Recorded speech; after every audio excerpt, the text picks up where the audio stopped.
We've been dangling the carrot, so to speak. So let's talk about the best anti-cancer foods. Right.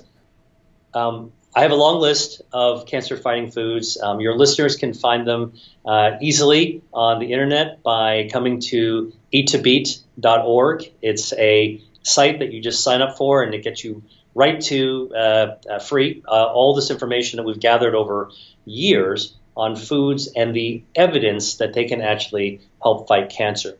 But I wanted to, kind of tell you the ones that I think are standouts. So we've heard about green tea being healthy because tea contains antioxidants. Actually, tea contains hundreds of different natural molecules that are found in the tea plant. And most of these natural chemicals in the tea bush, actually, that grows, are designed to protect the plant. They're the defense system for the plant. They help to resist insects from eating them. They help to attract bees to pollinate them.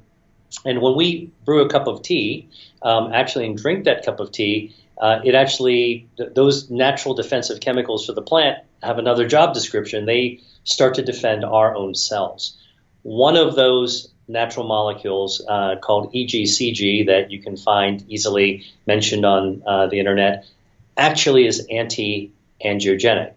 So it actually cuts off the blood supply to tumors. And so if you look then at the evidence, the scientific evidence, and then you correlate it to these large population studies, and that's really how we do it, is it's not good enough that it works in a dish. It's not good enough it works in a mouse. And that's really oftentimes where most cancer researchers stop their work. We take it to the next level to say, in the public, in large populations, the real world, real people living real lives, is there any evidence that connects the intake of green tea, for example, with lowered risk of cancer? And the answer is yes. Green tea, drinking anywhere from 2 to 4 cups a day, which is routinely done in Asia, and not big mugs, but cups. These are small cups, can reduce the risk of colon cancer, breast cancer, liver cancer. They all have epidemiological evidence for having this benefit. So tea is one of them. I had green tea this morning. Well, that's a couple of little tips about drinking tea that we've done our own research on is that some people put dairy products in their tea. The old English tradition of putting milk in your tea. That's not what you want to do if you want to starve your cancer. Milk actually in a tea will precipitate or bring the natural chemicals down to the bottom of the cup. And so then you're not getting the benefits. You want to actually drink tea straight. Here's another little tip about tea. And again, I'm writing a book right now called Eat to Beat Cancer, The New Science of How the Body Heals Itself. It'll come out next spring, and actually, if you sign up for eattobeat.org, you'll be the first to hear about it. But we're actually including a lot of little tips. So, for example, a lot of people drink tea at too hot a temperature. You boil the water, you pour the tea, you start sipping it right away. Drinking boiling hot tea is associated with an increased risk of some of the cancers of the esophagus. You want to let it cool down for about 10 minutes. That's about the right time. You steep the tea, the good stuff comes out, and then it's at a safer temperature to drink. So again, it's not just simply picking the food. It's also knowing a little bit more about what to put into it or not to put into it and how to actually handle it before you actually eat it.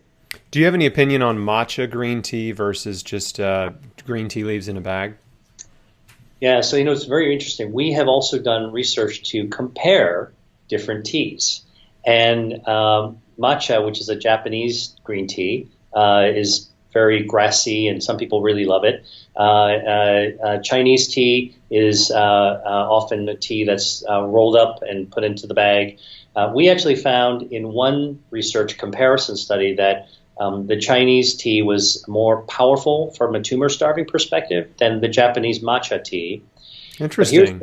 Here's the other surprise. We actually found that a black tea, which most people say don't have much value because it's been oxidized, turns out that the black tea was among the most powerful teas, more powerful than green tea when it comes to anti-angiogenesis. So Earl Grey actually was quite powerful. So Wow. we can't make assumptions. We just need to be able to go out there and look at the data, which is something I'm really bullish about emphasizing, is that there is research, as you said. It's out there. I'm writing this book to give the public the data, but everybody should actually do the research themselves. And in your own podcast, what I love about it is that you go through the research and you try to explain it to people. I do my best. I'm not a scientist, so believe me, it is hard brain work for me to, not coming from a scientific education or background, to break down some of this stuff into, language that anyone can understand. But that's really interesting about green tea and matcha, because I've been consuming matcha for years, and I guess I wrongly assumed, or maybe I read it somewhere or whatever, but that because you're consuming the whole leaf, that maybe there's more benefits to that, right? Right. So yeah, that's really interesting. A couple of other foods that might be notable is nuts, tree nuts, like walnuts. We know that there are polyphenols that are found in tree nuts. And when you eat those polyphenols, they're anti-angiogenic and they get into your bloodstream. And again, when you take a look at real human populations, you can find that the consumption of nuts lowers the risk of many different types of cancers, from prostate cancer to colon cancer to breast cancer. What's really amazing is what we're beginning to appreciate about nuts.